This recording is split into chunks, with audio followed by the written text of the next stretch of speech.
안녕하세요. 차트메이트입니다. 세경 하이테크를 좀 봐달라는 분이 계셔서 세경 하이테크를 한번 분석을 해보도록 하려고 해요. 비트코인도 한번 봐야 되는데 다음 분석은 비트코인으로 한번 해보도록 하겠습니다. 세경 하이테크 같은 경우에는 주봉 차트고 그렇게 오래는 되지 않은 차트인 것 같아요. 다른 주식에 좀 비해서 제가 여태까지 봤던 다른 주식에 비해서 길지 않은 것 같습니다. 근데 우선은 딱 이렇게 봤었을 때 현재 볼 수 있는 구간 중에서 바닥이라는 부분은 이번에 터치를 해준 것 같아요. 한번 지지 저항선을 잡아볼까요? 가로줄 같은 경우에는 여기서 나왔던 캔들의 종가에다가 놓고 이제 최고점 자리에 있는 캔들의 종가 이렇게 놓으면은 될 것 같습니다. 그러면 이 구간이 결국에 3등분으로 우선 좀 나눠볼 수 있고 여기서도 한 번 더 나눈다라고 하면 저는 내려오는 거에서 종가 이런 자리 부분이 좀 될 것 같아요. 그리고 여기서도 어떻게 보면은 이런 느낌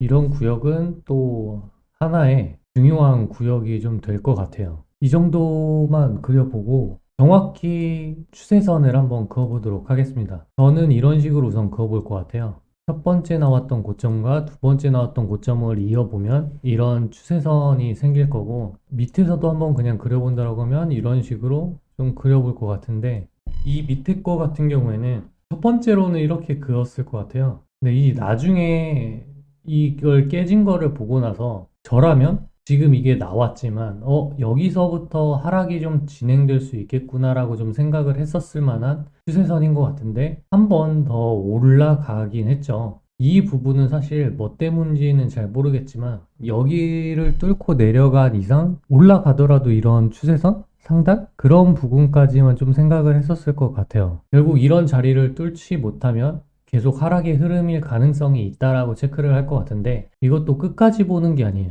만약에 이게 계속 간다라고 하면 결국에 이렇게 올라가는 것도 하나의 큰 상승이 될 건데 이걸 하락이라고 좀 볼 수는 없잖아요. 그래서 이런 거는 그 어떤 부분에서의 단기적인 추세를 보는 그런 거고 이걸 평생 이 평생 의미를 두지 않는다. 앞으로 뭐 여기까지 갔었을 때 이거에 대한 의미는 두지 않고 그때 만약 새로운 의미를 둔다라고 하면 이렇게 긋던지 하겠죠. 그래서 이 지금 수렴하는 것처럼 보이는 이 구간을 뚫고 올라갔을 때 큰 상승이 나올 수 있다.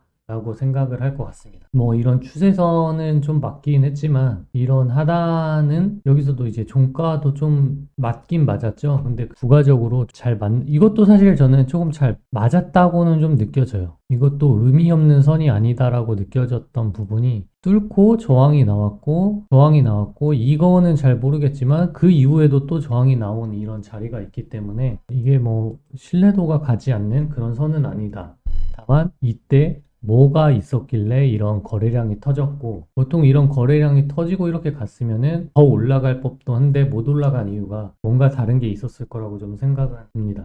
그러면 이제 추세선을 그었으니까 이제 패러럴 채널로 좀 본다라고 했죠. 패러럴 채널 같은 경우에는 찍어주고 거기 첫 번째와 두 번째를 찍었던 사이에서 제일 저점을 세 번째로 찍습니다. 그럼 이러한 채널이 좀 존재를 한다고 볼 수 있어요. 이거는 좀 잘 맞지 않는 듯한 느낌을 보이기도 하고 어느 부분에서 맞기도 하고 이렇게 좀 보여지네요. 그래서 전체적으로 이렇게 된다라고 하면 신뢰도가 좀 크게 있지는 않다. 신뢰도가 좀 떨어지기 때문에 이런 자리에서 뭔가 매수를 받고 매도를 받고 하는 그런 기준에 대해서 조금 고민을 많이 해볼 것 같다. 보통 이렇게 추세랑 채널로 잘 안 맞는 경우에 저는 지지저항선으로 봐요. 지금 이 핑크색이라든지 이 파란 색깔 선 기준에서 이제 좀 더 큰 의미를 두고 합니다. 만약에 이 파란색이나 이 핑크색 선이랑 겹치는 구간이 있다면 이 채널로 뭔가를 그었을 때 거기는 이제 신뢰도를 좀 더 많이 줄 수 있는 상황은 좀 되겠죠. 그럼 이제 뚫렸으니까 뚫리면 제가 두 배로 확장을 시킬 수 있다라고 했었는데 이걸 이렇게 두 배로 확장시키면 대충 이런 정도의 그림이 좀 나오네요. 결국에는 여기는 방금 말했던 거랑 좀 같이 이 추세선 채널의 하단이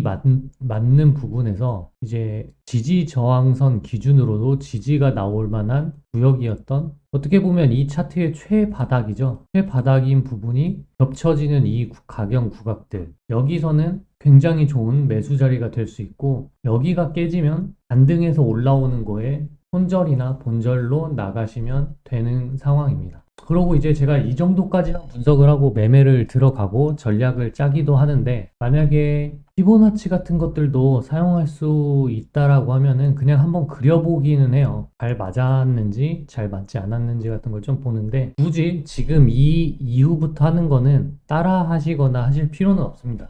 이 정도까지만 하더라도 매매하고 매수를 하고 매도를 하는 자리를 찾는 거는 충분히 할 수 있기 때문에, 우선 전 여기 고점을 한번 찍어 볼 것 같아요. 첫 번째, 두 번째, 세 번째 해가지고 1값에서 뚫리고 이제 1.618 정도에서 반등이 좀 나왔구나, 이렇게 좀 볼 것 같고, 두 번째로는 뭐 이제 거기서 그런 반등해서 온 거, 요거는 또 얼마만큼 올라갔을까? 첫 번째 지점을 찍고 두 번째 고점, 세 번째 저점을 찍고 나면 34,700 1값까지 ABCD 패턴으로 1값까지는 그래도 도달을 했구나라고 좀 생각을 할 것 같고, 그러면 이렇게 좀 볼 수 있죠. 이게 ABCD 1파동으로 ABCD 패턴으로 나왔다면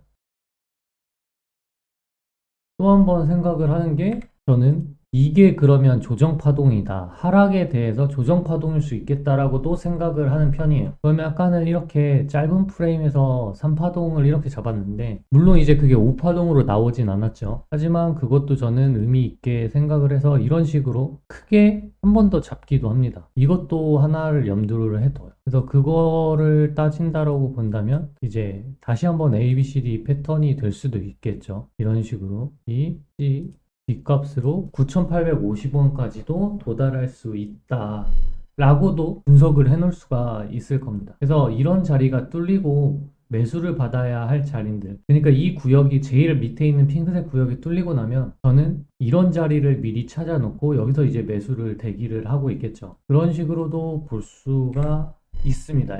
이런 피보나치를 좀 사용을 하신다면. 또 아무 의미가 없을지도 모르겠지만 이런 자리도 한번 그어봐요. 이렇게 그러면 1값 ABCD가 또 나오죠. 여기서도 결국엔 여기서도 A, B, C값이 나오고, 어디서 매수를 받아야 될까라고 생각을 했었을 때 ABCD 찍으면 이제 1값, 만약 이게 깨지면 1.618 이런 식으로 잡을 거예요. 근데 이게 거리가 너무 커서 여기까지는 이제 제가 ABCD로 해서 1.618을 매수받지는 않을 것 같습니다. 그래서 이런 자리도 겹쳤죠. ABCD 패턴으로도 하나 겹치고 패러럴 채널로 또 하나 겹치고 두 번 겹친 거죠. 세 번째로 지지선으로도 겹치죠. 그러면 여기 자리는 정확하게 매수를 제가 잡는다라고 하면 이렇게 잡았을 것 같아요. 이런 구역이 매수 구역으로 잡고 진입을 할 만한 아주 좋은 자리입니다. 단순 하나만 겹치는 게 아니라 세 가지 분석에서 모든 곳을 가리키고 있는 가격대가 여기이기 때문에 가장 매수받기 좋은 자리겠죠. 반대로 또 이제 올라가는 파동에서 지금 만약 저점이 나온 자리라면, 지금 저번 주죠. 저번 주에 나온 자리가 정말 저점 자리다라고 하면은 이런 식으로 반대로 또 상승으로 22,850원까지도 올라갈 수 있겠구나 라고 생각을 할 수가 있겠죠. 근데 이게 저는 더 떨어진다라고 하면은 이런 자리까지 좀 떨어질 수 있다. 다시 한번 떨어질 수도 있기 때문에 이런 종가 자리,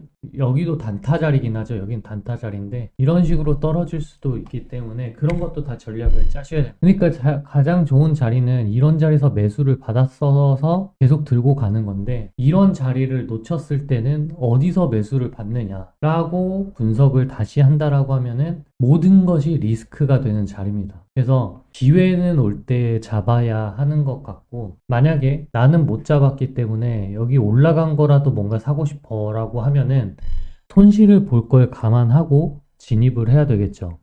여기서 받았을 때의 리스크랑 위에서 받았을 때의 리스크는 엄청나게 큽니다. 여기는 적어도 16%의 손절을 감안하고 들어가야 되고, 여기 같은 경우에는 손절을 감안하고 들어가도 7%? 7%도 안 될 가능성이 커요. 본절로 보통 나올 가능성이 되게 큰 자리입니다, 이 자리. 그래서 그렇기 때문에 만약 놓쳤으면 이거를 사지 말고, 주식 같은 경우에는 종목이 많잖아요. 다른 종목을 좀 분석을 하셔서 그런 자리가 오지 않은 것, 뭔가 기다려서 올 만한 자리가 있는 것들을 찾아서 기다리시는 게 가장 좋습니다. 그래서 세경 하이테크 관련해서는 오늘 이렇게 분석을 마치도록 하겠습니다. 감사합니다.